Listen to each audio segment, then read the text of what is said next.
Most people think they know how to communicate. They think that because they can speak, they can articulate their thoughts clearly. But here's the brutal truth.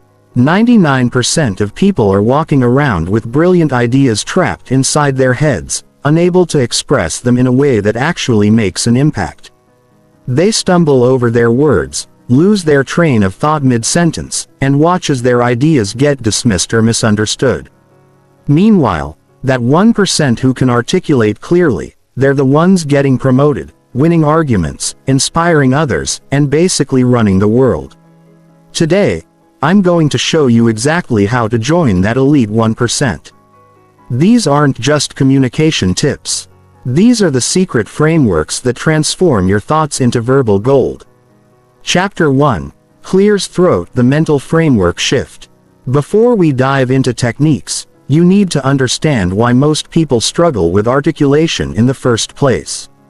It's not because they lack intelligence or good ideas. It's because they have the wrong mental framework about what communication actually is. Most people think communication is about downloading their thoughts directly from their brain to someone else's brain. They believe that if they just say what they're thinking, the other person will automatically understand. This is completely wrong, and it's the root of 90% of communication failures. Clear articulation starts with understanding that communication is not about you. It's about your audience. Your job isn't to express your thoughts exactly as they exist in your head. Your job is to translate your thoughts into a format that works for the specific person you're talking to. Think of yourself as a translator, not a transmitter. A good translator doesn't just convert words from one language to another. They convert concepts, cultural contexts, and emotional undertones. That's what you need to do with your ideas. The second mental shift is understanding that clarity comes from simplicity, not complexity. Most people think that using big words and complex sentences makes them sound smarter. In reality, it makes them sound unclear. The smartest people in the world can explain the most complex ideas in simple terms. Einstein didn't become famous by using complicated jargon. He became famous by making complex physics understandable through simple analogies and clear explanations. Your goal should never be to impress people with your vocabulary. It should be to make your ideas so clear that they can't be misunderstood. The third shift is about confidence versus competence. Many people struggle with articulation because they're worried about sounding stupid or being wrong. This anxiety creates a mental traffic jam where your thoughts get stuck trying to be perfect before they come out of your mouth. But here's the secret. Confidence in communication doesn't come from being right all the time. It comes from being clear about what you think and why you think it. When you're clear about your reasoning process, even if your conclusion is wrong, people will respect your thinking and be more likely to engage constructively with your ideas. The fourth mental framework is understanding the difference between thinking and speaking. Most people try to think while they speak, which creates those awkward pauses, filler words, and rambling sentences. Professional speakers and communicators do their thinking before they speak. They use micro pauses to organize their thoughts, then deliver them in clean, structured packages. This doesn't mean you need to script every conversation. But it does mean you need to get comfortable with brief moments of silence while you organize your thoughts. The final mental shift is about ownership. Most people treat their communication like it's something that happens to them rather than something they control. They say things like, "I'm not good with words," or, "I'm just not a natural speaker." As if communication ability is a fixed trait like height or eye color. But communication is a skill. And like any skill, it can be developed through deliberate practice and the right techniques. The people who articulate clearly didn't magically inherit this ability. They learned specific frameworks and practiced them until they became automatic. Once you make these mental shifts, everything else becomes much easier. You stop trying to be perfect and start trying to be clear. You stop thinking about how you sound and start thinking about how you can be understood. You stop treating communication as a performance and start treating it as a tool for achieving your goals. These mental frameworks are the foundation that everything else is built on. So, make sure you really understand them before moving forward. Chapter 2. The Pause Power Method. The fastest way to immediately improve your articulation is to master the strategic use of pauses. Most people are terrified of silence in conversation. They think that any gap in speech makes them look stupid or unprepared. This fear drives them to fill every moment with words, even when they don't have clear thoughts to express. The result is rambling, incoherent speech filled with filler words like like, and professional communicators understand that pauses are not empty space to be feared. They're powerful tools to be wielded strategically. The first type of pause is the thinking pause. This is a deliberate moment of silence before you begin speaking. Used to organize your thoughts and choose your words carefully. Instead of starting to talk the moment someone finishes their sentence, take a breath and think for 1 to 3 seconds. This might feel like an eternity to you, but to your listener, it signals that you're taking their questions seriously and preparing a thoughtful response during this pause. Quickly organize your main point and decide how you want to structure your answer. This simple habit will eliminate 80% of your verbal stumbles and make you sound significantly more intelligent and prepared. The second type is the emphasis pause. This is a brief silence used to highlight important points and give your listener time to absorb what you've just said. After you make a key statement, pause for 1 to 2 seconds before continuing. This creates a moment of focus that draws attention to your important ideas and prevents them from getting lost in a stream of words. Politicians and professional speakers use this technique constantly. When you watch a great speaker, notice how they pause just after making their most important points. They're not hesitating. They're strategically creating emphasis. The third type is the transition pause. This is used to signal that you're moving from one idea to another. Instead of rushing from point to point, pause briefly to let your listener know that you're shifting gears. This helps your audience follow your logic and prevents your ideas from blending together into an incomprehensible mess. The transition pause is especially important when you're explaining complex topics or making multi-part arguments. It's like using paragraph breaks in your speech. The fourth type is the listening pause. This comes after someone else has spoken and it serves multiple purposes. First, it ensures that the other person has completely finished their thought before you respond. Many people start formulating their response while the other person is still talking, which means they miss important information and often interrupt mid-sentence. Second, the listening pause gives you time to process what was actually said rather than what you expected to hear. Third, it demonstrates respect for the other person's ideas, which makes them more likely to listen to your response. Here's how to practice the pause power method. Start by becoming aware of your current speech patterns. Record yourself having a conversation or presenting an idea. Then listen back and count how many filler words you use and notice where you rush between thoughts.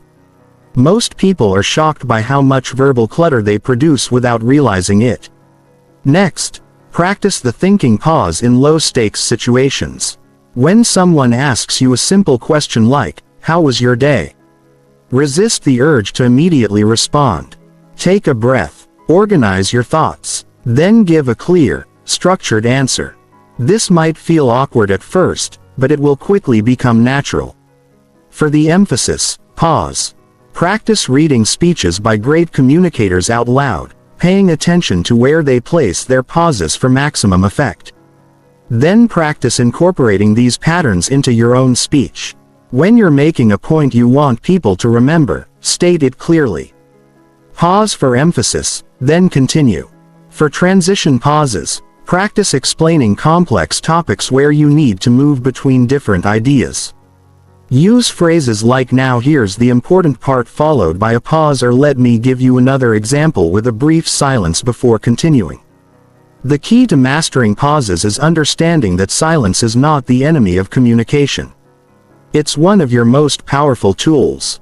When you remove the fear of brief silences, you give yourself the space to think clearly and express yourself with precision. Your listeners will perceive you as more thoughtful, confident, and intelligent simply because you take the time to organize your thoughts before speaking them. Chapter 3. Building your internal vocabulary arsenal. Most people have a much larger passive vocabulary than active vocabulary. They can understand thousands of words when reading or listening, but they only use a fraction of those words when speaking. This limited active vocabulary forces them to use imprecise, generic terms that fail to capture the nuance of their thoughts. Building a robust, active vocabulary is like upgrading from a basic toolbox to a professional workshop. You'll be able to express subtle distinctions, convey exact meanings, and communicate with precision that makes your ideas impossible to misunderstand.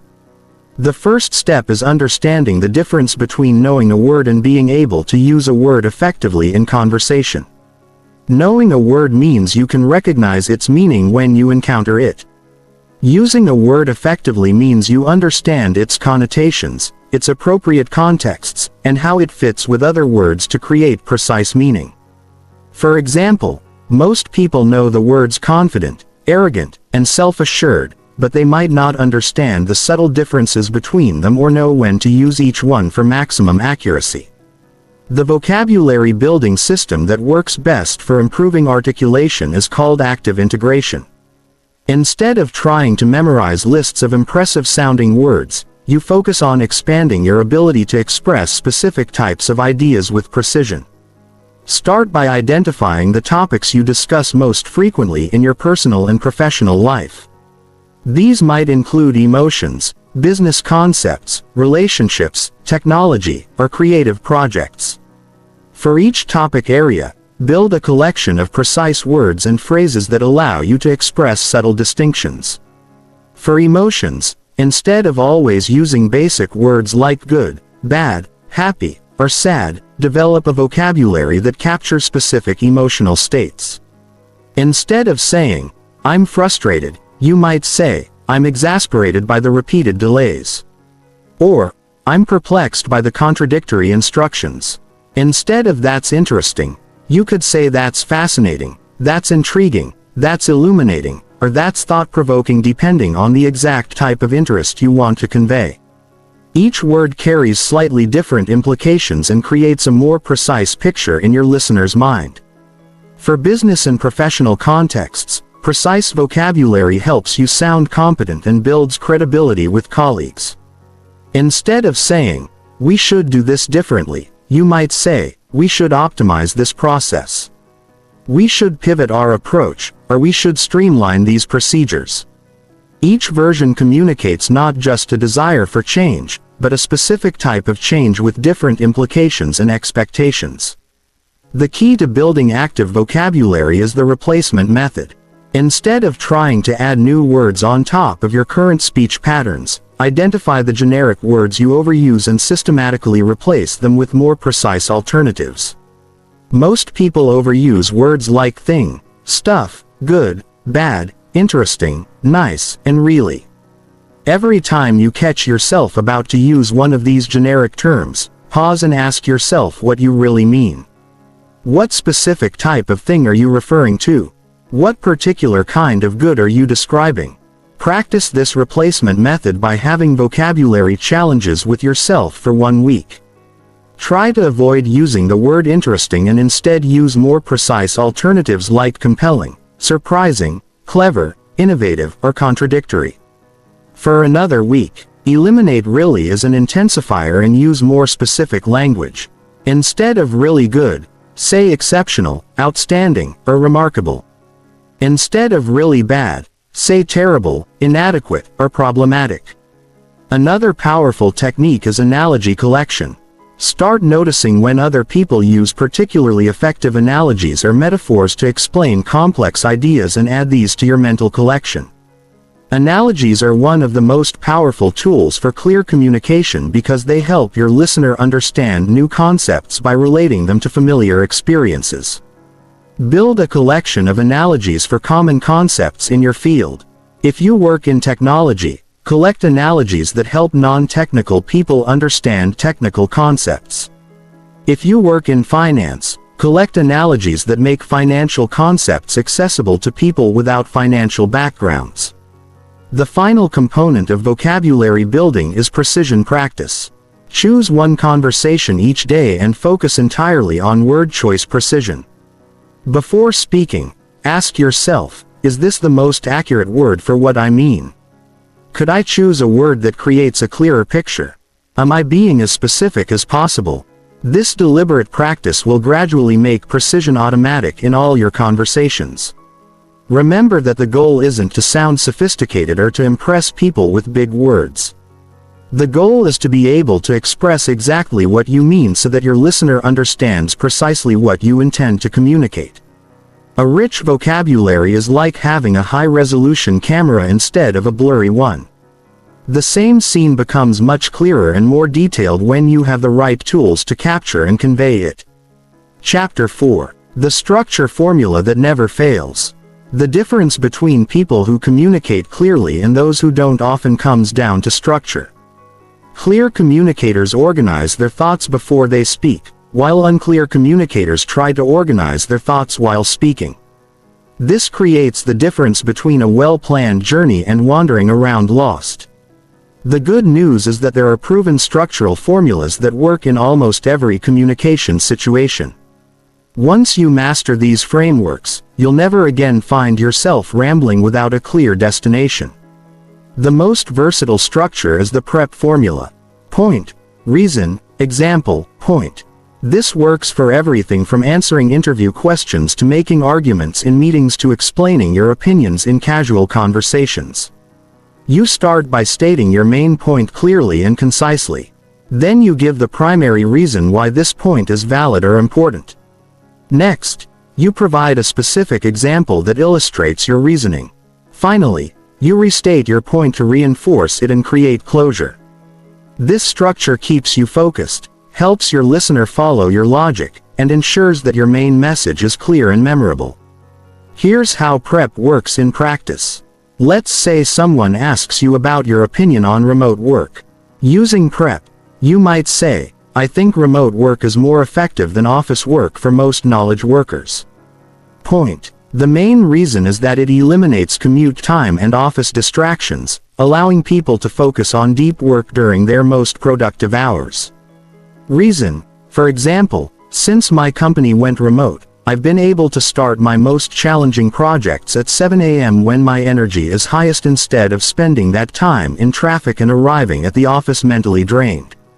Example. So overall, I believe remote work leads to higher productivity and better work quality for most people. Point restatement. For more complex topics, use the layered PREP approach. Start with your overarching point. Then use mini PREP sequences for each supporting argument. This creates a nested structure that can handle sophisticated ideas while maintaining clarity. For instance, if you're arguing for a new business strategy, your main PREP might be that the strategy will increase profitability. Then you'd have supporting PREPs for how it will reduce costs, increase revenue, and improve efficiency, each with its own reason and example. The second essential structure is the chronological framework, which is perfect for explaining processes, telling stories, or describing how something developed over time. The key is to use clear transition phrases that help your listener follow the sequence. Words like first, then after that, meanwhile, finally, and ultimately create a road map that prevents confusion when using chronological structure. Resist the urge to jump around in time or to add background information that disrupts the flow. If context is needed, provide it at the beginning before starting the chronological sequence. The third structure is the problem-solution framework. This is incredibly powerful for persuasive communication because it mirrors how people naturally think about challenges. Start by clearly describing the problem in terms that your audience can relate to and understand. Make the problem feel real and urgent. Then introduce your solution, explaining specifically how it addresses the core issues you've identified. Finally, address potential objections or concerns about your solution. This structure works whether you're proposing a new project at work, suggesting a change in family plans, or trying to convince a friend to try a new restaurant. The fourth structure is the comparison framework, which is ideal when you need to help someone choose between options or understand relative merits. Set up the criteria for comparison first so your audience knows what factors matter most. Then systematically compare the options across each criterion. For example, if you're recommending a software tool, you might compare options based on cost, ease of use, features, and customer support. Present information about each option in the same order for every criterion, which makes the comparison easy to follow and reduces cognitive load for your listener. The fifth structure is the cause and effect framework, which is essential for explaining why things happen or predicting what will happen under certain conditions. Start with the situation or conditions you want to explain. Then systematically work through the causal chain. Use clear language to indicate causal relationships because as a result this leads to consequently and therefore. Be careful to distinguish between correlation and causation and acknowledge when you're making predictions rather than describing proven relationships. To practice these structures, start by choosing one framework and using it intentionally in conversations for a full week. Pay attention to how it feels to have a clear structure guiding your communication. And notice how people respond differently when your thoughts are well organized. Record yourself explaining complex topics using different structures. Then listen back to evaluate which frameworks work best for different types of content. The secret to mastering structural communication is preparation. For important conversations, briefly outline your main points and choose your structure in advance. For impromptu discussions, learn to quickly select an appropriate framework based on what type of response is needed. With practice, this becomes automatic and you'll find yourself naturally organizing your thoughts into clear, logical structures that make your ideas easy to follow and remember.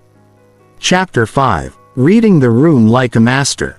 Even the most perfectly crafted message will fail if it doesn't match your audience's needs, expectations, and current mental state. Master communicators are like skilled musicians who can adjust their performance based on the acoustics of the room and the mood of the audience. They read subtle cues about what their listeners need to hear, how they need to hear it, and when they're ready to hear it. This ability to adapt your communication style in real time is what separates good communicators from truly exceptional ones. Reading the room starts before you even begin speaking. Look for context clues about your audience's current state, their relationship to the topic, and what they're hoping to get from the conversation. Are they stressed and looking for quick answers, or do they have time for a detailed explanation? Are they familiar with the topic, or do you need to start with basic concepts? Are they excited about the subject, skeptical, or completely neutral? These factors should fundamentally shape how you approach your communication. The first layer of room reading is energy matching. If your audience is high energy and excited, match that enthusiasm in your tone and pace. If they're tired or stressed, adopt a calmer, more measured approach. If they're focused and serious, eliminate casual jokes and get straight to the point. This doesn't mean being fake or manipulative. It means being socially intelligent about how your communication style affects others. Think of it as speaking the same emotional language as your audience. The second layer is knowledge calibration. One of the biggest communication mistakes is misjudging your audience's level of expertise. If you explain basic concepts to experts, you'll bore them and waste their time. If you use advanced concepts with beginners, you'll confuse them and lose their attention. Develop the skill of quickly assessing knowledge levels through strategic questions and careful observation of responses. When in doubt, start with simpler explanations and add complexity based on how well your audience follows along. Pay attention to attention signals throughout your communication. When people are engaged, they maintain eye contact, nod appropriately, ask relevant questions, and their body language is open and oriented toward you.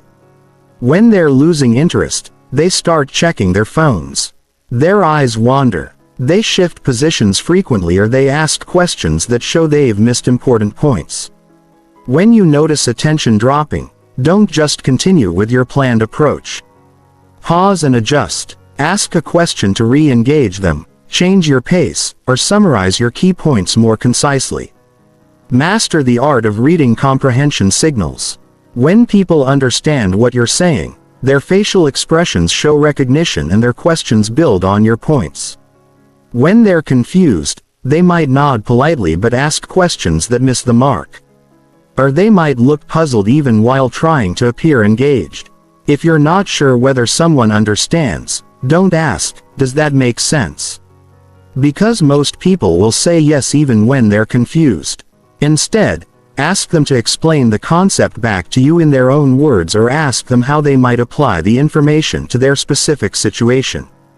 Emotional state reading is crucial for timing your communication effectively. If someone is upset, anxious, or angry, they're not in an optimal state to process complex information or make important decisions. In these situations, focus first on addressing their emotional needs before trying to communicate your main message. This might mean acknowledging their concerns, validating their feelings, or simply waiting for a better time to have the conversation. Pushing forward with your agenda when someone is emotionally overwhelmed usually backfires. Cultural and professional context reading involves understanding the unwritten rules of different environments. Communication that works perfectly in a casual setting might be completely inappropriate in a formal business meeting. Language that's effective with peers might not work with senior executives or with people from different cultural backgrounds. Develop sensitivity to these contextual factors and adjust your vocabulary, tone, examples, and structure accordingly. Practice room reading by becoming a careful observer in group conversations. Before you speak, spend time watching how others respond to different communication styles. Notice which approaches generate engagement and which ones fall flat. Pay attention to the subtle signals people send when they're interested, confused, bored, or ready to move on. This observation practice will sharpen your ability to read these signals in your own conversations. The advanced skill of room reading is learning to guide the emotional and intellectual state of your audience. Instead of just adapting to what you find, you can gradually shift the energy and focus in the direction that will make your communication most effective. If people seem scattered, you can use your structure and pace to help them focus. If they seem skeptical, you can acknowledge their concerns and systematically address them. If they seem overwhelmed, you can break complex ideas into smaller, more digestible pieces. Remember that reading the room is not about manipulating people or telling them what they want to hear. It's about being emotionally intelligent enough to communicate in ways that actually serve their needs and help them understand your message.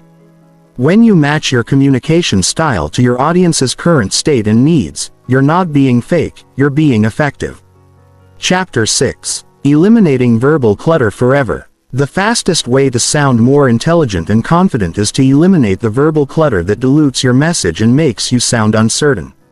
Most people are completely unaware of how much unnecessary language they use. They pepper their speech with filler words, hedge phrases, and meaningless qualifiers that undermine their credibility and make their ideas harder to follow.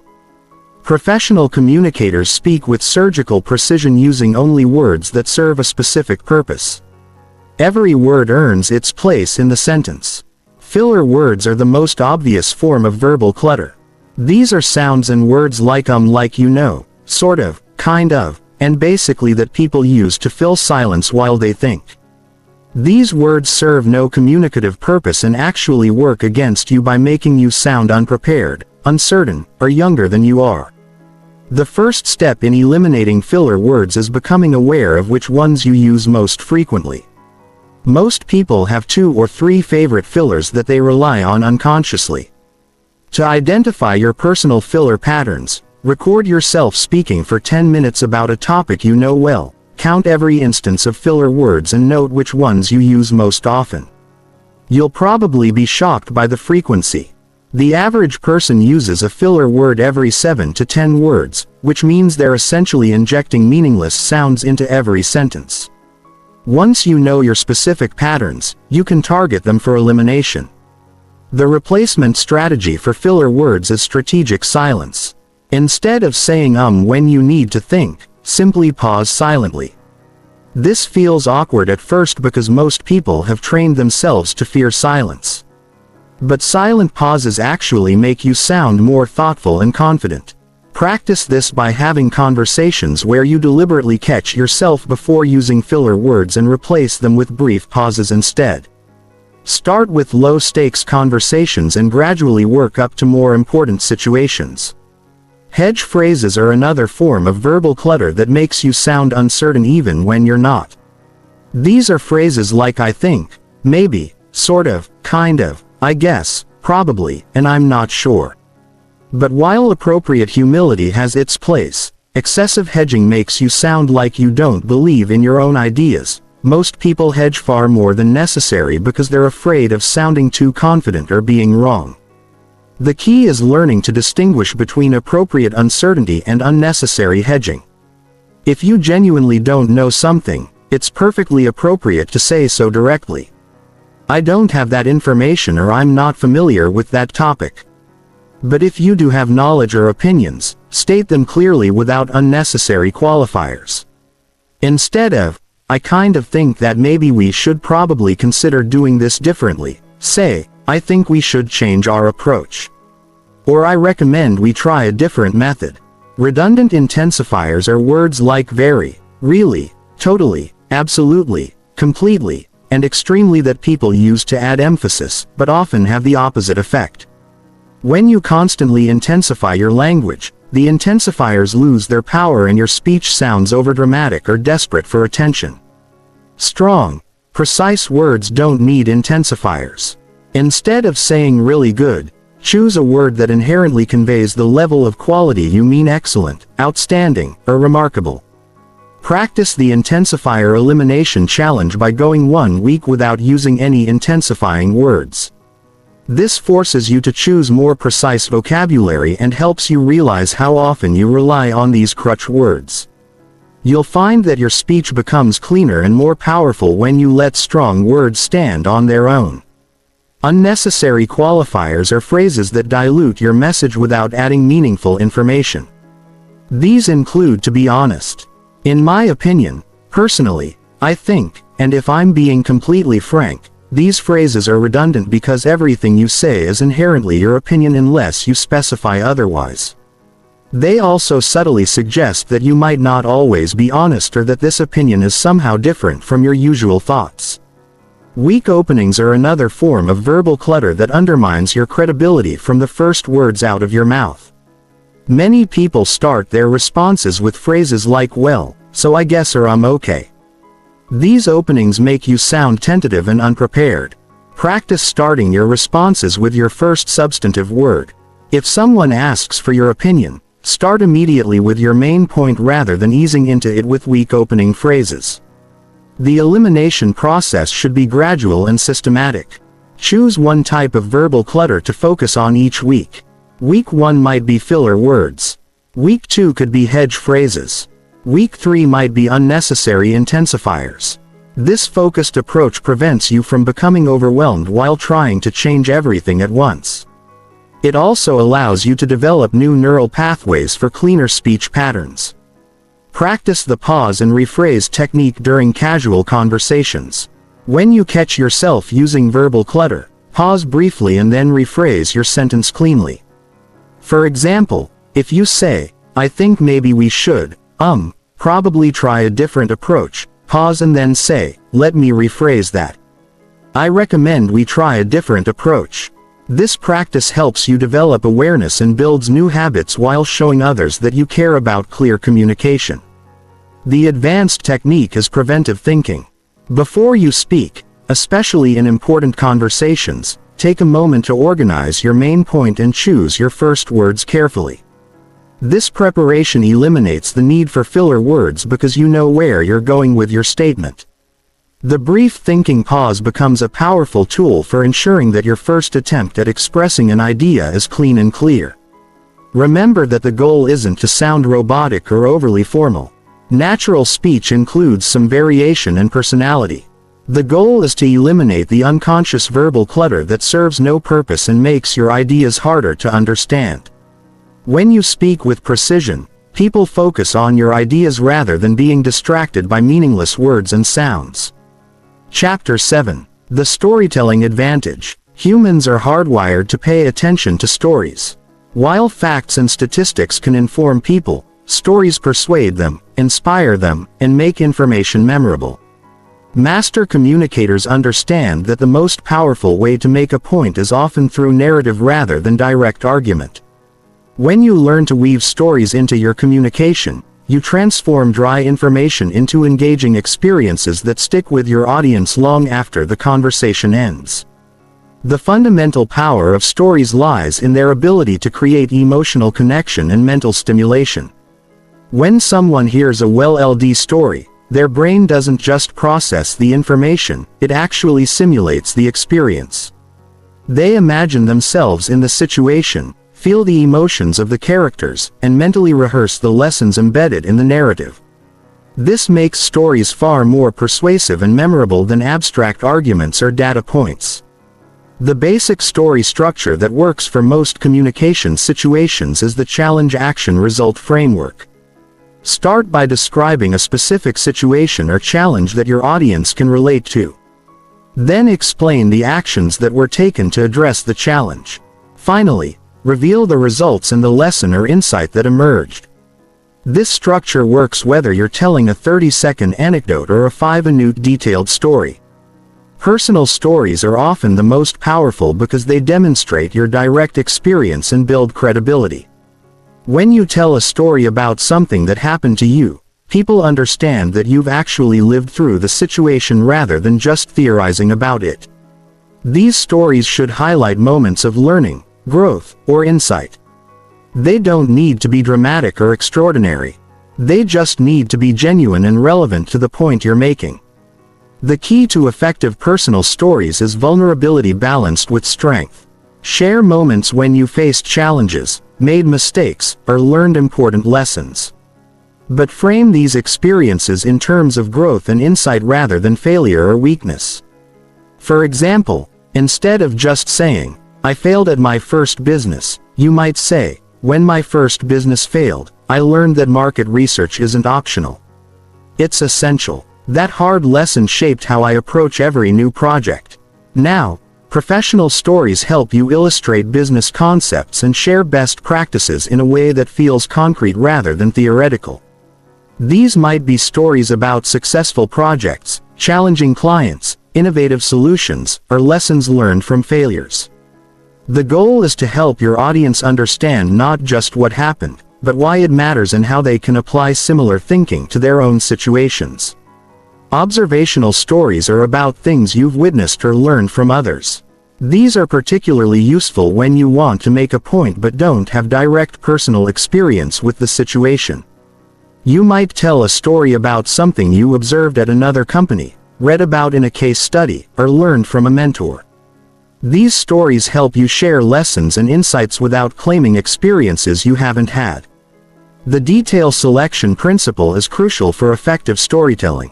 Include sensory details and specific information that helps your audience visualize the situation, but avoid unnecessary information that distracts from your main point. Good storytellers paint just enough of a picture to make the story vivid without getting bogged down in irrelevant details. Focus on details that support your main message or help your audience understand why the situation was significant. Emotional arc management involves taking your audience through a journey of emotions that supports your message. This doesn't mean manipulating people's feelings. It means helping them understand the emotional significance of the events you're describing. A good story might start with excitement or optimism, move through challenge or uncertainty, and end with resolution or insight. This emotional journey helps people remember the story and understand why it matters.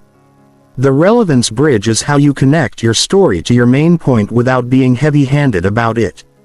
Some stories are obviously relevant and don't need much explanation. Others require you to explicitly draw the connection between the narrative and your message.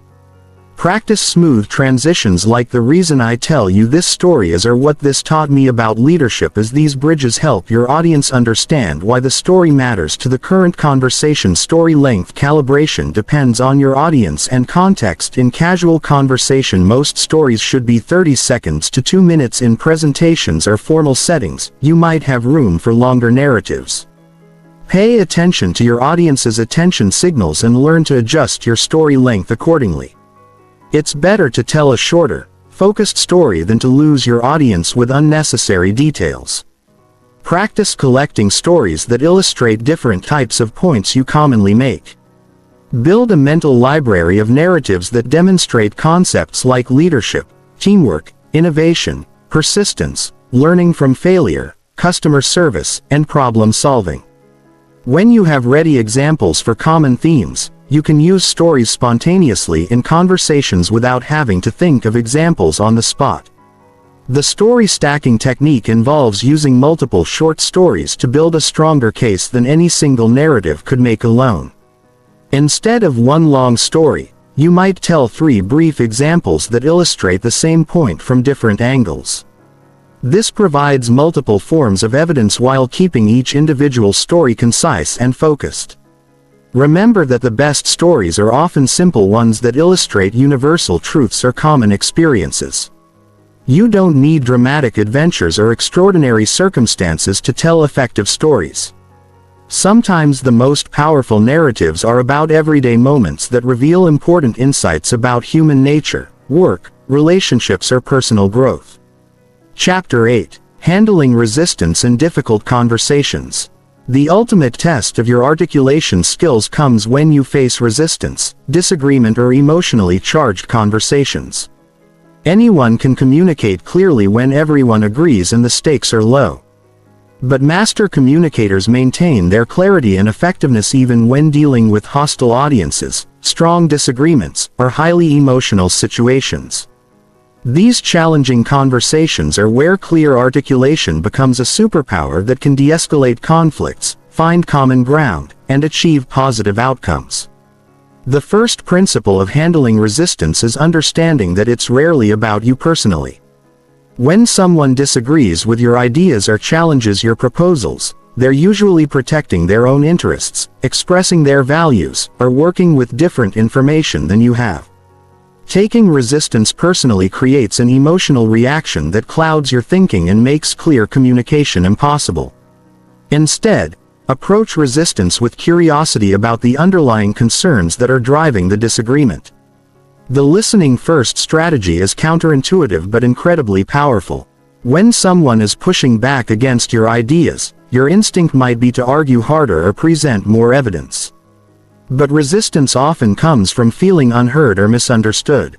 Before you try to address objections, make sure you fully understand what they are.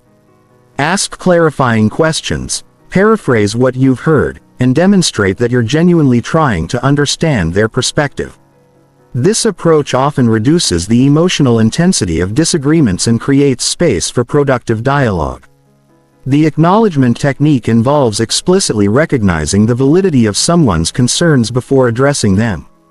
This doesn't mean agreeing with everything they say, but it does mean showing that you understand their point of view and respect their right to hold it. Phrases like, "I can see why that would be concerning," "That's a valid point," or "I understand your perspective," signal that you're not dismissing their input. This acknowledgement often reduces defensiveness and makes people more willing to consider your response. Reframing is the skill of taking someone's objection and presenting it in a way that opens up new possibilities for discussion. Instead of directly contradicting their concerns, you help them see the situation from a different angle. For example, if someone says, "This will never work because it's too expensive," you might reframe by saying, "Cost is definitely an important consideration. Let's look at this as an investment question. What would we need to see in terms of results to make this worthwhile?"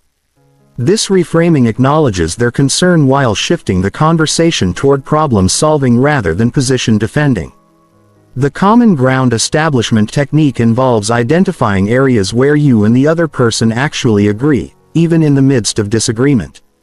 Most conflicts have some shared values or goals underneath the surface disagreement. By highlighting these commonalities, you create a foundation for collaborative problem solving. You might say something like, "I think we both want what's best for the team." Or, "We're both concerned about quality." Before addressing the specific areas where you disagree, evidence calibration involves adjusting the type and amount of evidence you present based on what kind of person you're dealing with. Some people are convinced by data and logical arguments. Others respond better to stories and examples. Still, others need to see social proof or expert opinions. Pay attention to how someone processes information and adjust your approach accordingly. If logical arguments aren't working, try a different type of evidence rather than just presenting more of the same. The calm certainty approach is about maintaining a steady, confident tone even when others become emotional or aggressive. This doesn't mean being cold or dismissive, but it does mean staying centered and focused on the issues rather than getting drawn into emotional drama. Your calm energy can actually help de-escalate tense situations and model the kind of rational discussion you want to have. Practice maintaining this composure by taking deep breaths, speaking slightly slower than usual, and keeping your voice tone steady. Question-based redirection is a technique for moving difficult conversations in a more productive direction. Instead of making statements that people can argue with, ask questions that help everyone think more clearly about the situation. Questions like, "What would need to be true for this to work?" Or "What are our alternatives if we don't do this?" or "What information would help us make the best decision?" Shift the focus from defending positions to collaborative problem solving. The broken record technique is useful when someone keeps bringing up the same objection repeatedly or trying to sidetrack the conversation. You calmly and consistently return to your main point without getting drawn into endless back and forth about peripheral issues. You might say something like, "I understand your concern about timing. And that's something we can address. Let's first make sure we're aligned on whether this is the right direction to pursue." Then, no matter how they respond, you guide the conversation back to the core issue. Emotional regulation under pressure is perhaps the most important skill for difficult conversations. When you feel yourself getting angry, frustrated, or defensive, your ability to think clearly and articulate effectively diminishes rapidly. Practice recognizing the early signs of emotional arousal in yourself. Faster heartbeat, tension in your shoulders, changes in your breathing, or the urge to interrupt. When you notice these signs, take a moment to pause, breathe deeply, and remind yourself of your goals for the conversation. The strategic concession approach involves identifying points where you can genuinely agree or compromise without undermining your main objectives. Sometimes giving ground on smaller issues makes it easier for the other person to be flexible on larger ones. This isn't about being weak or giving up on your principles. It's about being strategic about where to focus your energy and influence. Preparation for difficult conversations involves anticipating likely objections and thinking through how you'll address them.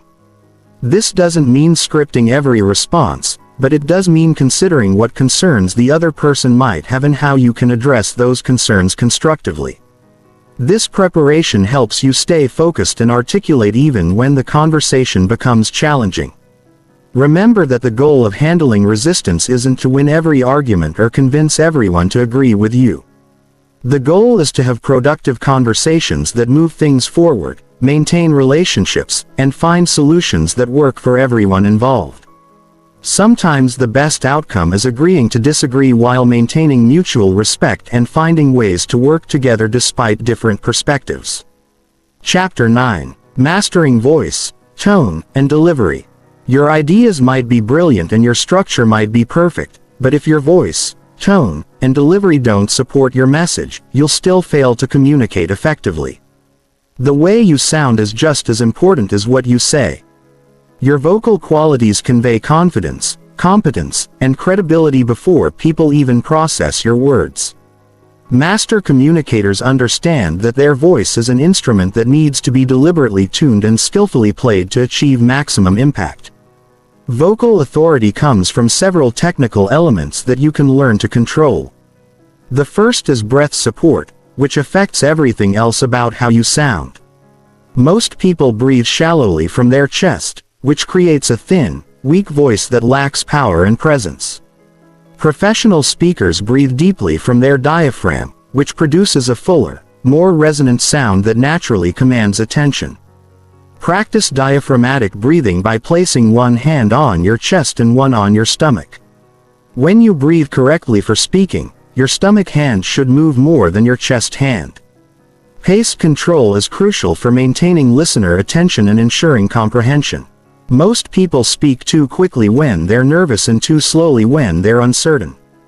The optimal speaking pace varies depending on your audience and content, but generally falls between 140 and 180 words per minute for most business communication. Practice varying your pace strategically. Slow down for important points to ensure they land with impact and speed up slightly during background information or familiar concepts to maintain energy. Volume modulation doesn't just mean speaking loudly enough to be heard. It means using strategic changes in volume to create emphasis and maintain interest. Professional speakers raise their volume slightly for important points and lower it for intimate or dramatic moments. They understand that contrast captures attention better than constant loudness. Practice using volume changes to highlight key information and create vocal variety that keeps listeners engaged. Pitch variation prevents the monotone delivery that puts audiences to sleep. Your natural speaking pitch should be neither artificially high nor unnaturally low, but somewhere in the middle of your comfortable range. From this baseline, vary your pitch to convey different types of information and emotions. Rising pitch often indicates questions or uncertainty, while falling pitch suggests statements and confidence. Practice reading content aloud while consciously varying your pitch to match the meaning and emotion of your words. Resonance and timbre are the qualities that make some voices naturally more pleasing and authoritative than others. These characteristics are largely determined by how you use your resonating chambers. Your chest, throat, and head. A voice that resonates primarily in the chest tends to sound deeper and more authoritative. A voice that resonates mainly in the head tends to sound thinner and less powerful. Practice speaking with good posture and an open throat to allow your natural resonance to emerge fully. Articulation precision ensures that every word you speak is clearly understood. This goes beyond just pronouncing words correctly. It involves crisp consonants, clear vowels, and proper word endings.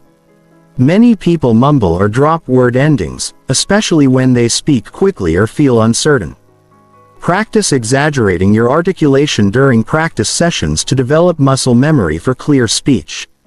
Read tongue twisters and complex passages aloud to improve your precision and agility. Strategic pausing, which we discussed earlier, becomes even more powerful when combined with proper vocal delivery. The pause gives your previous statement time to resonate, both literally and figuratively. It also builds anticipation for what comes next. Practice using pauses of different lengths for different purposes. Brief pauses for emphasis, longer pauses for dramatic effect, or to allow complex information to be processed. Vocal energy matching involves adjusting your overall vocal intensity to match the situation and your audience's energy level. A high-energy presentation requires more vocal dynamism than an intimate conversation. But energy isn't the same as volume. You can speak quietly and still convey high energy through pace, pitch variation, and vocal quality. Practice calibrating your vocal energy to different contexts and audiences. Eliminating vocal fillers like and requires not just awareness but also vocal alternatives. Instead of filling silence with meaningless sounds, learn to use strategic pauses or transition phrases like "the key point is what's important to understand" or "let me put this another way." These phrases give you time to think while maintaining vocal flow and actually adding value to your communication. Emotional congruence means ensuring that your vocal qualities match the emotional content of your message. If you're discussing something serious with a light, cheerful tone or presenting exciting opportunities with a flat monotone delivery, your mixed signals will confuse your audience and undermine your credibility. Practice delivering the same content with different emotional tones to understand how vocal qualities affect message reception. Vocal warm-ups before important conversations or presentations can dramatically improve your performance. Just like athletes warm up their bodies, speakers should warm up their voices. Simple exercises like humming, lip trills, tongue twisters, and vocal scales help prepare your speech muscles for optimal performance. Even 5 minutes of vocal warm-up can make a noticeable difference in how you sound. Posture and physical positioning directly affect your vocal quality. Standing or sitting up straight opens your airways and allows for better breath support. Slouching compresses your diaphragm and creates a weaker voice. Your head position also matters. Looking down restricts your vocal cords while an overly raised chin can create tension. Practice speaking with optimal posture. Shoulders back, spine straight, chin parallel to the ground. Recording and playback analysis is essential for developing vocal awareness. Most people have very little objective sense of how they actually sound to others. Record yourself speaking in different contexts and listen for patterns in your vocal qualities. Do you speak too quickly when nervous? Do you drop in volume at the end of sentences? Do you have distracting vocal habits you're unaware of? This objective feedback is invaluable for targeted improvement. Microphone and amplification skills are increasingly important in our digital communication age. Whether you're on video calls, recording content, or speaking with amplification, understanding how to work with audio technology enhances your vocal effectiveness. Practice positioning yourself correctly relative to microphones, projecting appropriately for different audio setups, and maintaining consistent vocal levels. The ultimate goal of vocal mastery is to make your voice a transparent vehicle for your ideas rather than a distraction from them. When your vocal delivery is skilled and appropriate, people focus on your message rather than how you're delivering it. Your voice becomes a powerful tool that enhances your credibility, clarifies your meaning, and engages your audience's attention and emotions in service of your communication goals. Chapter 10. Building Unshakable Confidence. Confidence is the foundation that supports every other articulation skill. You can master all the techniques in the world, but if you don't believe in yourself and your right to be heard, your communication will lack the power and presence that makes people want to listen. True confidence in communication isn't about arrogance or pretending to know everything you don't. It's about having genuine self-assurance in your ability to express your thoughts clearly and contribute meaningfully to conversations. The first step in building communication confidence is understanding the difference between confidence and competence. Many people think they need to be experts on every topic before they can speak confidently about anything. This is completely backwards. Confidence comes from being comfortable with the boundaries of your knowledge and being able to articulate what you do know clearly while acknowledging what you don't. A confident communicator can say, "I don't know, but I'll find out," with as much authority as they can share their expertise. Competence building involves systematically expanding your knowledge in areas that matter to your personal and professional goals. This doesn't mean trying to become an expert in everything, but it does mean developing solid understanding in your core areas of responsibility and interest. When you genuinely know your material, confidence becomes much easier because you're not worried about being exposed as unprepared or uninformed.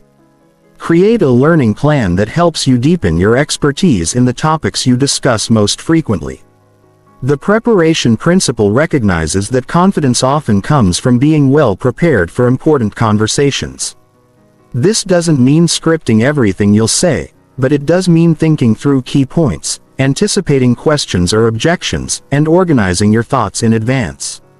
Even 5 minutes of mental preparation before an important meeting or conversation can dramatically increase your confidence and effectiveness. Professional communicators prepare not because they lack confidence but because preparation enhances confidence. Reframing internal dialogue is crucial. Because most communication anxiety comes from negative self-talk rather than external threats. Many people have internal critics that constantly tell them they're not smart enough, experienced enough, or articulate enough to contribute meaningfully to conversations. These internal voices are usually based on past experiences, other people's opinions, or unrealistic standards rather than current reality. Practice recognizing and challenging these negative thoughts with more balanced, realistic assessments. The progressive exposure method involves gradually putting yourself in increasingly challenging communication situations to build confidence through experience. Start with low-stakes conversations where the outcome doesn't matter much. Then gradually work up to higher-stakes situations. Each positive experience builds evidence that you can communicate effectively, which increases your confidence for future situations. This is like building physical strength through progressively heavier weights rather than jumping straight to the maximum load. Success documentation helps you build a realistic sense of your communication abilities by keeping track of positive feedback, successful outcomes, and moments when your communication made a difference. Most people have selective memory that focuses on failures and embarrassing moments while forgetting successes and positive feedback. Keep a record of compliments on your communication, times when your ideas were well received, and situations where your input helped solve problems or advance projects. The mindset shift from perfectionism to effectiveness is essential for communication confidence. Perfectionist thinking tells you that every word must be exactly right. Every pause must be perfectly timed and every response must be brilliant. This creates paralysis and anxiety that actually makes your communication worse. Effectiveness thinking focuses on whether your message was understood, whether you achieved your goals, and whether you contributed positively to the conversation. Effectiveness is much more achievable than perfection. Body language confidence involves using physical presence to support your mental confidence. Stand or sit up straight. Make appropriate eye contact. Use purposeful gestures and occupy space in a way that reflects your right to be there. These physical behaviors don't just communicate confidence to others. They actually help you feel more confident internally. Research shows that confident body language can actually change your hormone levels and mental state in ways that enhance performance. Voice confidence, as discussed in the previous chapter, involves using vocal qualities that convey self-assurance. This includes appropriate volume, clear articulation, strategic pausing, and vocal variety. When you sound confident, people are more likely to listen to your ideas seriously, which creates positive feedback that reinforces your actual confidence. Practice speaking with authority even about topics where you feel uncertain. As long as you're honest about the limits of your knowledge, the contribution mindset focuses on what you can offer to conversations rather than what you might lack. Instead of worrying about whether you're smart enough or experienced enough, focus on what perspectives, questions, or ideas you can contribute that might be helpful. Every person brings a unique combination of experiences, knowledge, and viewpoints that can add value to discussions. Your job isn't to be the smartest person in the room. It's to contribute meaningfully from your own perspective and expertise. Risk reframming involves recognizing that the risks of speaking up are usually much smaller than they seem, while the risks of staying silent are often underestimated. Most people overestimate the negative consequences of saying something imperfect and underestimate the positive consequences of contributing their ideas. In reality, people are usually more forgiving of communication mistakes than you think, and they often appreciate contributions that aren't perfect, but are genuine and thoughtful. Learning from setbacks is an essential part of building lasting confidence. Every communicator has moments when they stumble over words, miss important points, or handle situations poorly. Confident communicators treat these experiences as learning opportunities rather than evidence of permanent inadequacy. Analyze what went wrong. Identify what you can do differently next time and then move forward without dwelling on past mistakes. The practice principle recognizes that confidence comes from repetition and familiarity. The more you practice articulating your thoughts in various situations, the more comfortable and confident you become with the process. Look for opportunities to speak up in meetings, contribute to discussions, ask questions, and share your perspectives. Each positive experience builds your confidence muscle and makes the next communication challenge feel less intimidating. Authentic confidence comes from being genuinely yourself rather than trying to imitate someone else's communication style. While you can learn techniques and strategies from others, your most powerful communication will come from developing your own authentic voice and style. This means being honest about your personality, your values, and your communication preferences while still working to improve your skills and effectiveness. Remember that confidence is not a fixed trait that some people have and others lack. It's a skill that can be developed through practice, preparation, and positive experiences. Every expert communicator started as a beginner who felt nervous and uncertain. The difference is that they persisted through the discomfort, learned from their experiences, and gradually built the confidence that now seems so natural and effortless. Chapter 11. Advanced Persuasion Through Clear Communication. Clear articulation becomes exponentially more powerful when combined with strategic persuasion techniques. Most people think persuasion is about manipulation or high-pressure tactics. But true persuasion is simply about presenting your ideas in ways that make them easy to understand, accept, and act upon. When you master the art of persuasive articulation, you can influence outcomes not through force or deception, but through clarity, logic, and genuine connection with your audience's needs and values. The foundation of persuasive communication is understanding that people are not convinced by what you say, they're convinced by what they understand and believe. This means your job is not to overwhelm them with arguments, but to help them see the logic and value of your position from their own perspective. The most persuasive communicators are those who can articulate ideas in ways that feel like natural conclusions rather than imposed opinions. The reciprocity principle recognizes that people are more likely to accept your ideas when they feel you understand and respect theirs. Start persuasive conversations by acknowledging what the other person values, what concerns they might have, and what outcomes they're hoping to achieve. This doesn't mean agreeing with everything they say, but it does mean demonstrating that you've listened carefully and understand their perspective. When people feel heard and respected, they become much more open to considering new information and alternative viewpoints. The consistency principle leverages people's desire to align their actions with their stated values and previous commitments. Instead of trying to convince someone to adopt entirely new beliefs, help them see how your proposal aligns with principles they already hold.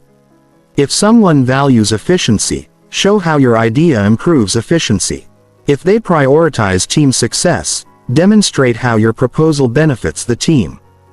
Frame your arguments in terms of their existing values rather than trying to change those values. Social proof becomes more powerful when articulated clearly and specifically. Instead of making vague claims about what everyone is doing, provide specific examples of people or organizations that your audience respects who have made similar decisions. The key is choosing examples that your specific audience will find credible and relevant. A statistic that impresses one group might be meaningless to another. So, calibrate your social proof to match your audience's context and concerns. The authority principle works best when you establish credibility through demonstrated competence rather than claimed expertise. Instead of telling people you're an expert, show them through the quality of your analysis, the depth of your preparation, and the thoughtfulness of your responses to their questions. True authority and communication comes from consistently providing valuable insights and demonstrating genuine understanding of complex issues. Scarcity and urgency must be articulated honestly to be persuasive. If there really are limited opportunities or time constraints, explain these clearly and help people understand the implications of different timing decisions. But manufactured urgency or false scarcity undermines your credibility and destroys trust. People can usually sense when pressure tactics are being used and they resent being manipulated. Authentic urgency clearly explained can motivate action without damaging relationships. The contrast principle involves helping people understand their options by clearly articulating the differences between alternatives. This isn't about making other options look bad. It's about helping people understand the true implications of different choices. Present information objectively. Highlight key distinctions and let people draw their own conclusions about what matters most to them. When you trust your audience to make good decisions with good information, they're more likely to trust your recommendations. Emotional connection through storytelling becomes particularly powerful in persuasive contexts. People make decisions with their emotions and then justify those decisions with logic. By telling stories that help people envision positive outcomes or understand potential consequences, you engage both their emotional and rational decision-making processes. The stories you choose should be relevant, credible, and focused on outcomes that matter to your specific audience. The preemption technique involves addressing likely objections before they're raised. This doesn't mean arguing against positions no one has taken, but it does mean thoughtfully considering what concerns your audience might have and addressing them proactively. This approach demonstrates that you've thought carefully about different perspectives and aren't trying to hide potential drawbacks or complications. When you address concerns before people raise them, you build trust and credibility. Question-based persuasion uses strategic questions to help people think through issues for themselves rather than simply accepting your conclusions. Questions like what would need to be true for this to work or how do you think our customers would respond to this? Engage people as collaborators in problem-solving rather than targets of persuasion. When people participate in developing the logic behind a decision, they're much more committed to the outcome. The incremental agreement strategy involves building momentum through a series of smaller agreements that lead logically to your main point. Instead of asking for a major commitment up front, start with points of agreement and gradually work toward more significant decisions. Each yes makes the next yes more likely. And by the time you reach your main request, you've already established a pattern of agreement and collaboration. Benefit articulation focuses on outcomes rather than features. Instead of describing what something is, describe what it does and why that matters to the specific person you're talking to. People don't care about technical specifications.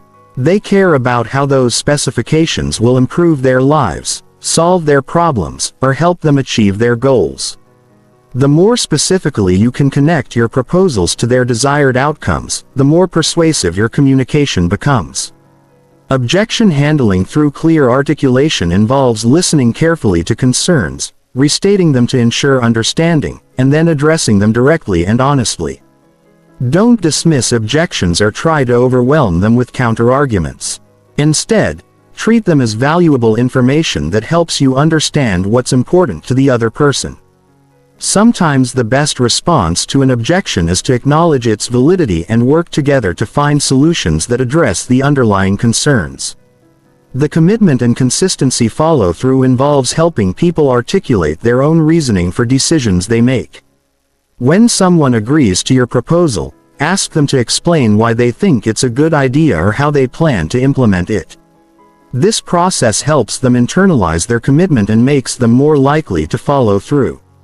People are much more committed to decisions they can clearly articulate and defend to themselves and others. Remember that the most powerful persuasion doesn't feel like persuasion at all. It feels like collaborative problem solving where you help people understand their options clearly and make decisions that serve their interests. When your persuasive communication is based on genuine understanding of others' needs and honest presentation of information, you build long-term relationships and achieve sustainable influence that benefits everyone involved. Chapter 12. Mastering Digital and Virtual Communication. The rise of digital communication has fundamentally changed how we need to articulate our thoughts. Video calls, recorded presentations, written messages, and virtual meetings all require different articulation strategies than face-to-face conversation. Many of the subtle cues and feedback mechanisms we rely on in person are reduced or eliminated in digital formats, which means you need to be even more intentional and skilled in how you express your ideas to maintain clarity and connection. Video-called communication requires heightened awareness of how you appear and sound through technology. The camera creates a more intimate viewing experience than most in-person conversations, which means your facial expressions, eye contact, and upper body language become more important. Position your camera at eye level and look directly into the lens when making important points rather than looking at the screen. This creates the impression of direct eye contact for your audience and conveys confidence and sincerity. Your vocal qualities become even more critical in virtual settings because audio quality can be inconsistent and background noise can interfere with comprehension. Speak slightly slower than you would in person. Enunciate more clearly and use more vocal variety to maintain engagement through a potentially flat audio connection. Many people unconsciously lower their energy level on video calls, which can make them sound bored or disengaged. Compensate for this by deliberately increasing your vocal energy and enthusiasm. Lighting and framing affect how your message is received more than most people realize. Poor lighting can make you look tired, unprofessional, or difficult to see clearly, which undermines your credibility, regardless of the quality of your content. Position yourself facing a light source, ideally natural light from a window, or invest in a simple ring light or desk lamp. Frame yourself so that your head and shoulders are clearly visible with a clean, non-distracting background. Managing technology distractions requires different strategies than managing in-person interruptions. Mute notifications, close unnecessary applications, and have backup plans for technical failures. When technical issues arise, address them briefly and matter-of-factly rather than letting them derail your communication. Practice phrases like, "Let me address this technical issue quickly," and then get back to our main discussion to maintain control and professionalism when technology doesn't cooperate.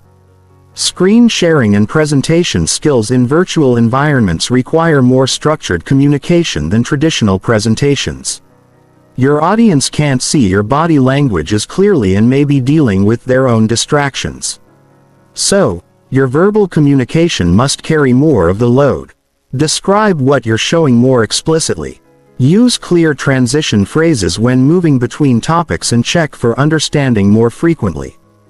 Guide your audience's attention by clearly stating what you want them to focus on. Look at the chart in the upper right corner or the key number to notice is highlighted in blue. Written communication requires a completely different approach to articulation because you lose all vocal and visual cues. Your word choice, sentence structure, and organization become your only tools for conveying tone, emphasis, and meaning. Write with more precision and clarity than you would speak. Because readers can't ask immediate clarifying questions or rely on your facial expressions to understand your intent. Use formatting tools like bullet points, headers, and bold text strategically to create visual hierarchy and make your key points easy to find. Email articulation demands particular attention to clarity and tone because messages are often read quickly and can be easily misunderstood. Start emails with clear subject lines that accurately summarize the content and purpose. Lead with your main point or request. Then provide supporting details. End with specific next steps or clear calls to action. Use professional but warm language that conveys respect and collaboration rather than sounding cold or demanding. Asynchronous communication like recorded videos or voice messages requires you to anticipate questions and provide context that would naturally emerge in conversation. Since your audience can't interrupt with questions or request clarification, you need to be more thorough in your explanations and more explicit about your reasoning.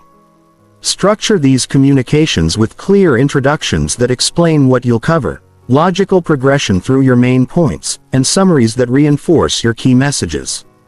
Virtual meeting facilitation demands stronger verbal leadership skills because the usual visual cues for turn-taking and group dynamics are diminished. Use people's names more frequently to direct attention and include specific individuals. Provide clearer verbal transitions between topics and speakers. Check in more explicitly with quieter participants by asking direct questions rather than assuming their silence means agreement or disengagement. Chat and instant messaging require condensed but clear communication. Learn to express complex ideas in shorter formats without losing essential meaning. Use formatting features like line breaks, bold text, and bullet points to make longer messages easier to scan. Be more explicit about tone when necessary since your usual vocal and facial indicators aren't available. Phrases like, "I'm excited about this opportunity," or, "I have some concerns about this approach," help clarify your intent. Time zone and cultural considerations become more complex in global digital communication. Be explicit about timing, deadlines, and cultural context when communicating across different regions. Use specific dates and times rather than relative references like tomorrow or next week. Be sensitive to different communication styles and expectations and adapt your approach accordingly while maintaining your core message clarity. Recording and playback skills are increasingly important as more communication happens through recorded messages, video updates, and asynchronous presentations. Practice speaking to a camera or microphone as if you're talking to a specific person rather than an abstract audience. This creates more engaging and personal communication. Review your recordings before sending them to check for clarity, pace, and technical quality. Digital body language includes elements like response time to messages, emoji usage, and participation patterns in virtual meetings. Be intentional about these signals because they contribute to how your communication is perceived. Respond to messages within reasonable time frames. Use digital reactions appropriately to show engagement and participate actively in virtual discussions to demonstrate your involvement and interest. Platform-specific optimization means understanding how different communication tools work best and adjusting your articulation accordingly. LinkedIn posts require different language than Twitter updates. Slack messages need different formatting than formal emails.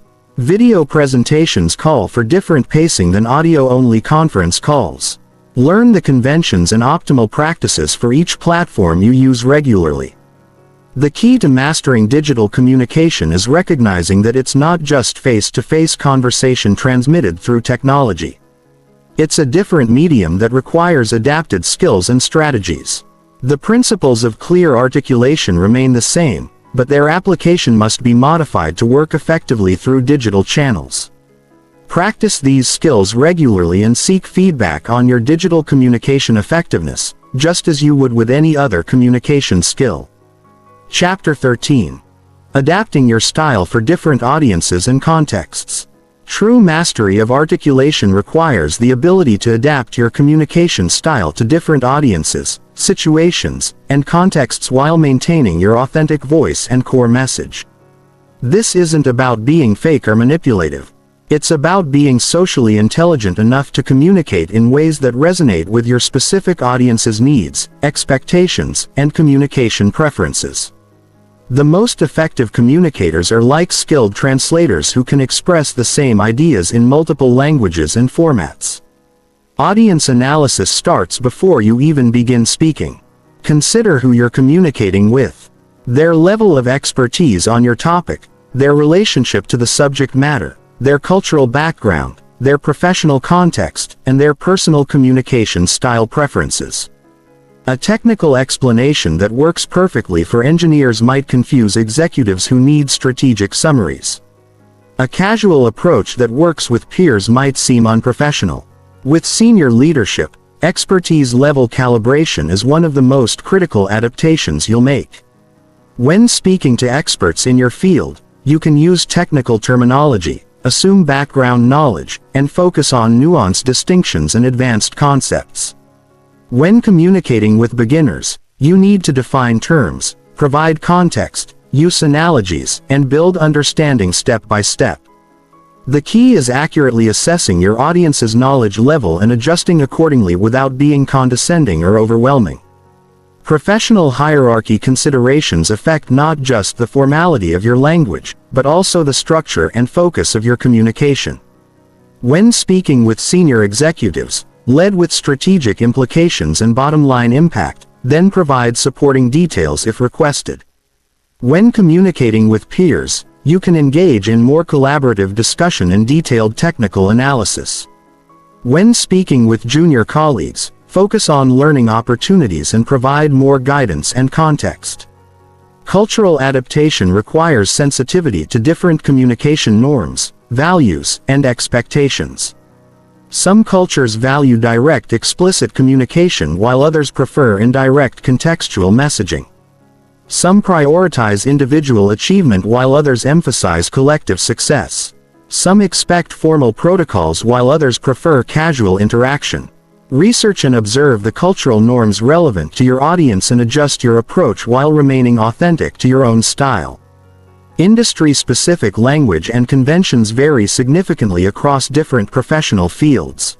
Legal professionals, medical practitioners, technology workers, creative professionals, and financial services experts all have different communication cultures and expectations.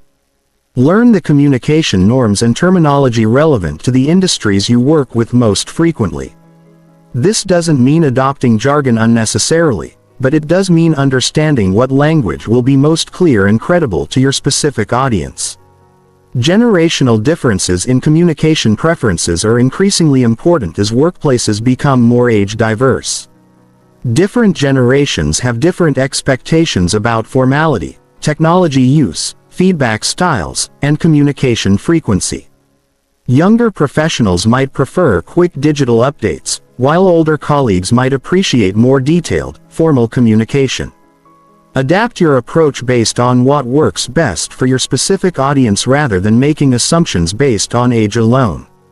Emotional context adaptation involves recognizing the emotional state of your audience and adjusting your communication style accordingly. If people are stressed about deadlines, be more concise and action-oriented. If they're excited about opportunities, match their enthusiasm while providing grounding details.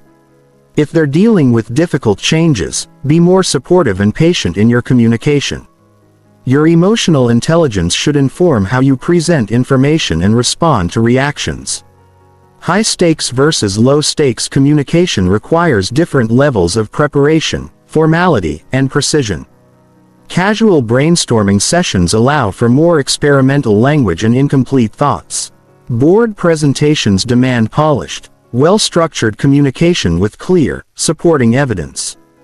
Crisis communications require calm, authoritative delivery with specific action steps. Calibrate your preparation and delivery style to match the importance and consequences of the communication. Group size considerations affect how you structure and deliver your communication. One-on-one conversations allow for more personal connection and interactive discussion.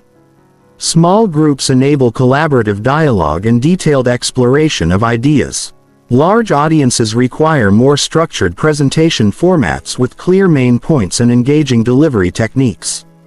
Very large audiences need simplified messages with strong emotional connection and memorable takeaways.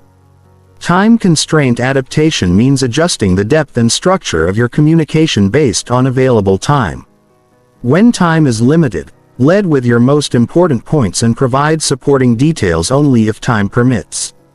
When you have more time available, you can explore topics in greater depth, encourage questions and discussion, and provide comprehensive context. Always respect time boundaries, and help your audience understand how you're managing the available time. Medium-specific adaptation acknowledges that different communication channels require different approaches. Face-to-face conversations allow for full use of verbal and nonverbal communication. Phone calls require stronger vocal skills and more explicit verbal cues. Written communication demands more precision and structure. Presentation settings call for more dynamic delivery and visual support. Each medium has its strengths and limitations that should inform your communication strategy. Purpose-driven adaptation means adjusting your style based on what you're trying to accomplish. Informational communication requires clear organization and comprehensive coverage. Persuasive communication demands understanding of audience motivations and strategic presentation of benefits. Inspirational communication calls for emotional connection and compelling vision. Problem-solving communication needs collaborative language and structured analysis. Match your style to your intended outcome. Feedback integration involves paying attention to how your audience responds and adjusting your approach in real time. If people look confused, slow down and provide more explanation. If they seem bored, increase your energy and find ways to make the content more relevant. If they're asking detailed questions, they're ready for more depth. If they're checking phones or looking distracted, Simplify your message and refocus their attention. The consistency challenge is maintaining your authentic voice and core personality while adapting to different contexts. You don't want to become a completely different person in each situation, but you do want to present yourself in ways that work best for your specific audience.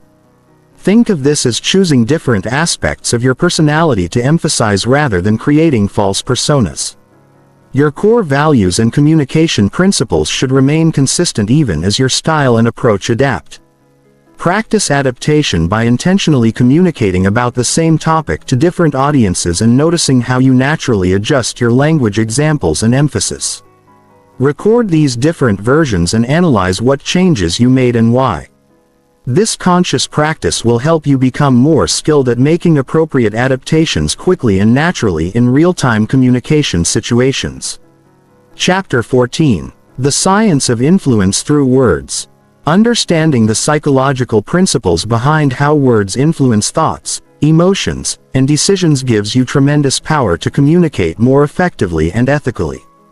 This isn't about manipulation or trickery. It's about understanding how human psychology works and using that knowledge to craft messages that truly serve your audience's needs while achieving your communication goals. The science of influence helps you choose words and phrases that naturally align with how people process information and make decisions. Cognitive load theory explains why simple, clear communication is more influential than complex, sophisticated language. The human brain has limited processing capacity for new information.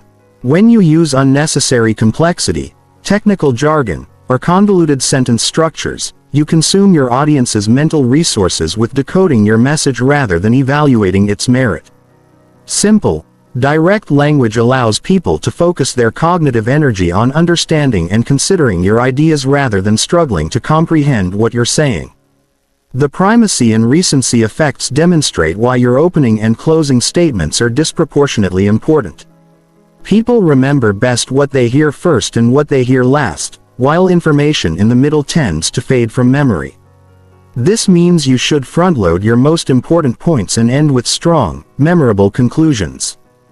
Don't bury your key messages in the middle of long explanations where they're likely to be forgotten. Anchoring bias shows how initial information influences all subsequent judgments. The first number, example, or comparison you provide becomes a reference point that shapes how people interpret everything else you say. If you're discussing costs, starting with a higher anchor makes subsequent numbers seem more reasonable. If you're talking about timelines, your initial estimate influences how people perceive alternative proposals. Use this principle ethically by providing realistic, relevant anchors that help people make good decisions.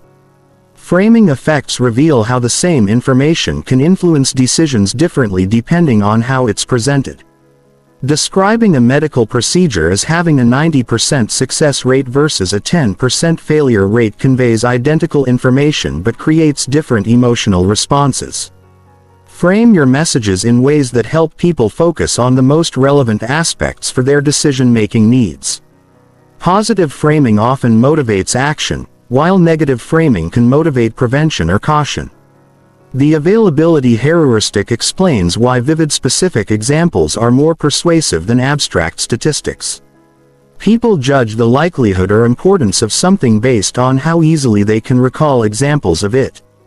A compelling story about one person's experience often influences decisions more than statistics about thousands of people. Use concrete, relatable examples to make abstract concepts feel real and relevant to your audience's experience. Loss aversion demonstrates why people are more motivated to avoid losses than to achieve equivalent gains.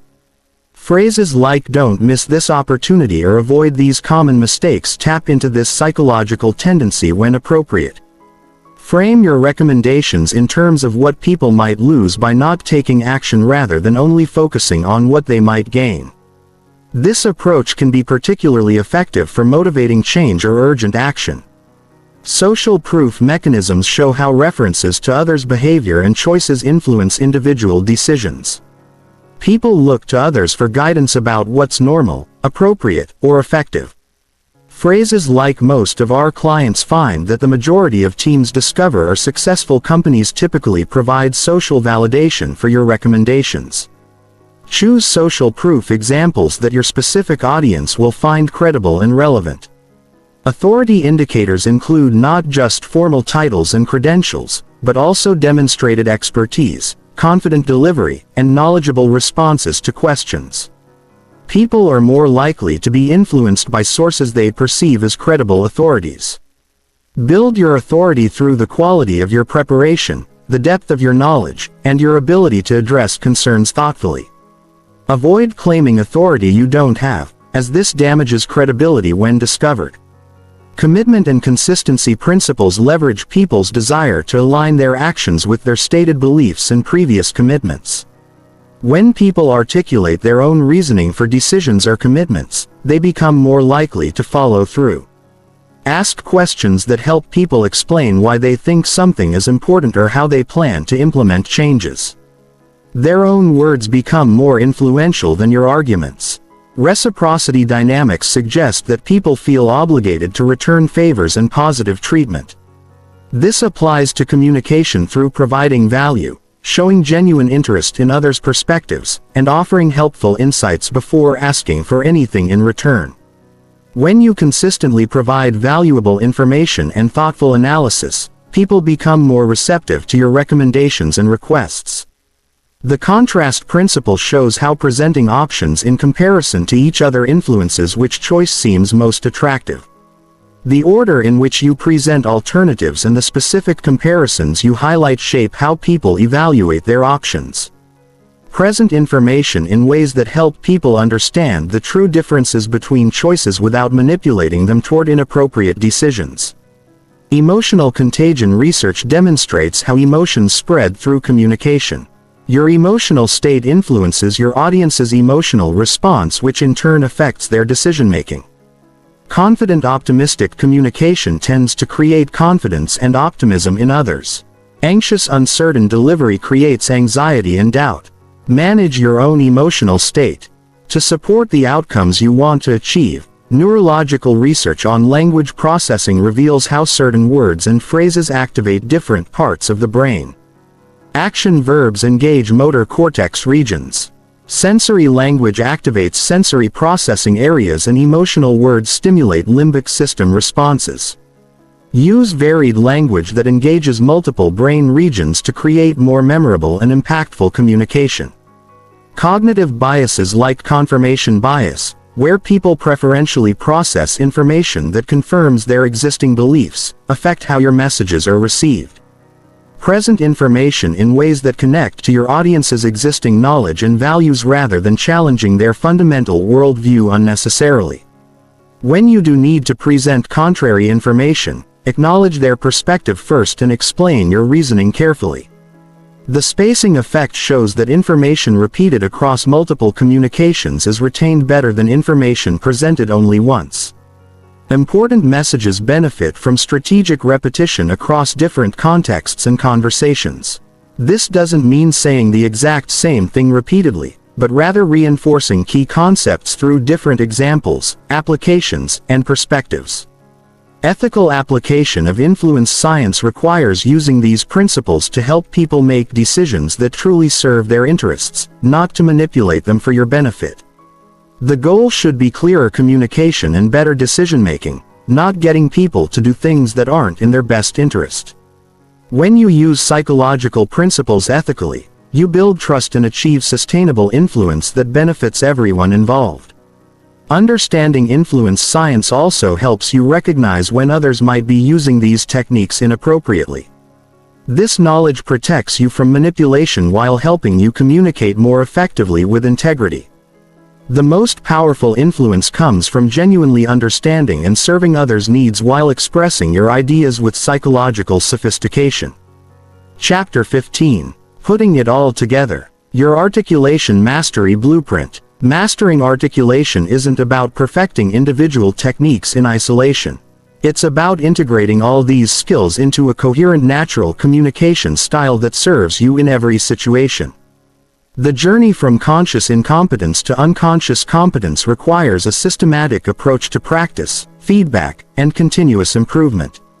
This final chapter provides you with a practical blueprint for developing and maintaining elite-level articulation skills that will set you apart from 99% of communicators. The foundation phase focuses on building awareness and establishing basic habits. Start by recording yourself in various communication situations for 1 week. Listen objectively to identify your current patterns. What filler words do you use most frequently? How often do you pause strategically versus filling silence with meaningless sounds? Do you speak too quickly when nervous or too slowly when uncertain? How clear is your articulation under different conditions? This baseline assessment shows you exactly where to focus your initial improvement efforts. Systematic skill building involves focusing on one core technique at a time until it becomes automatic, then adding the next skill. Week 1 might focus entirely on eliminating your most common filler word. Week 2 could add strategic pausing. Week 3 might incorporate one structural framework like prep. This sequential approach prevents overwhelm and ensures that each skill becomes solidly integrated before you move to the next challenge. Daily practice routines should include both formal exercises and informal application opportunities. Spend 10 minutes each morning reading challenging passages aloud to improve articulation, precision, and vocal variety. Practice explaining complex topics from your work in simple terms.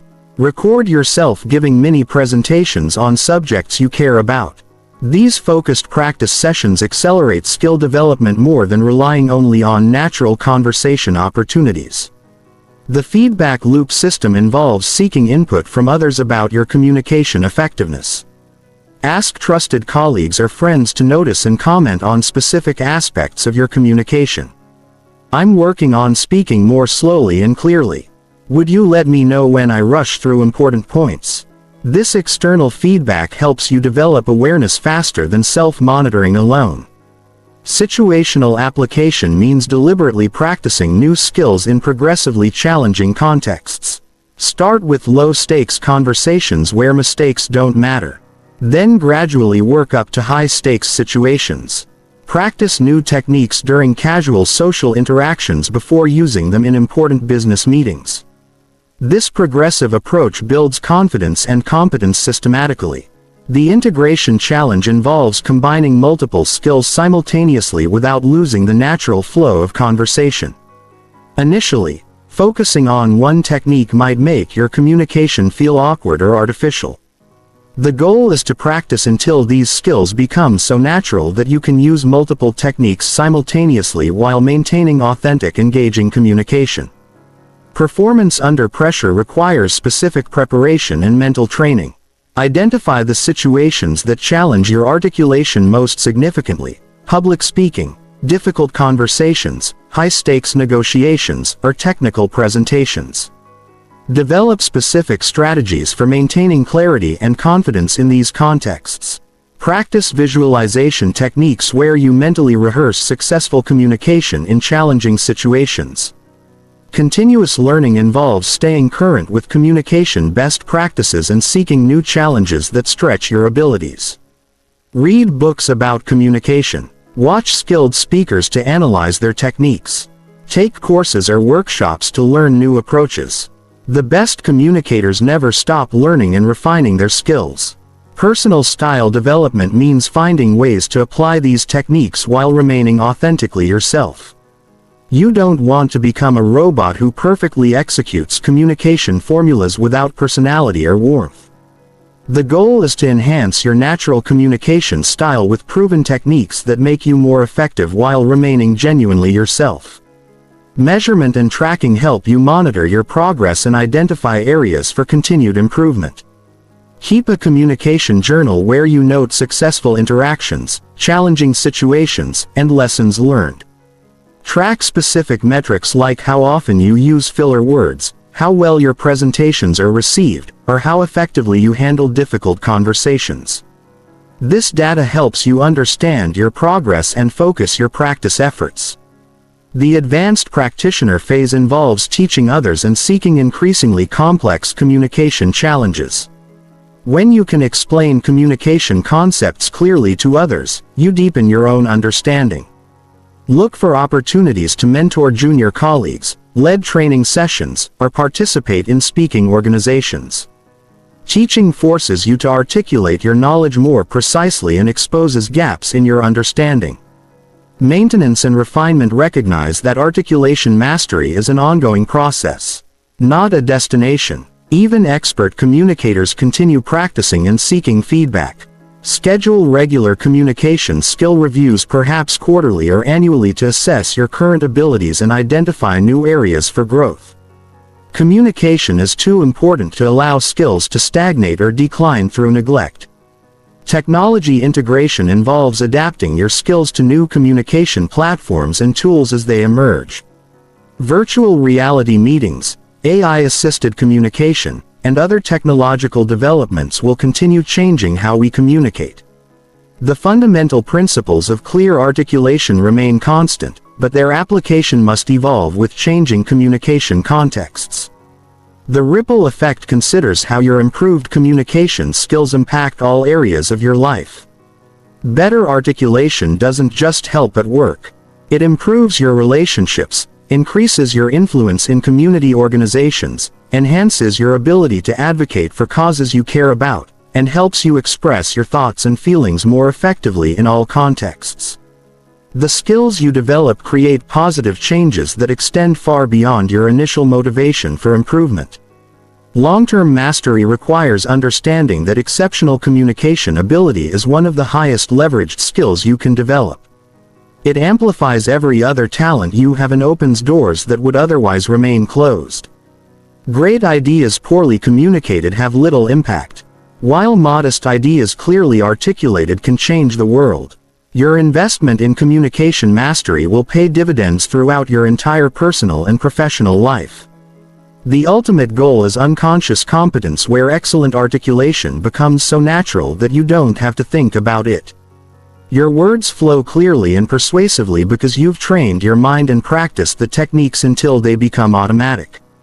At this level, you can focus entirely on your content and your audience while trusting that your articulation skills will serve you effectively in any situation. Remember that joining the top 1% of communicators isn't about perfection. It's about consistent application of proven principles with authentic care for your audience's needs and interests. When you combine technical skill with genuine desire to serve others through clear communication, you develop the kind of articulation ability that creates lasting impact and meaningful influence in everything you do.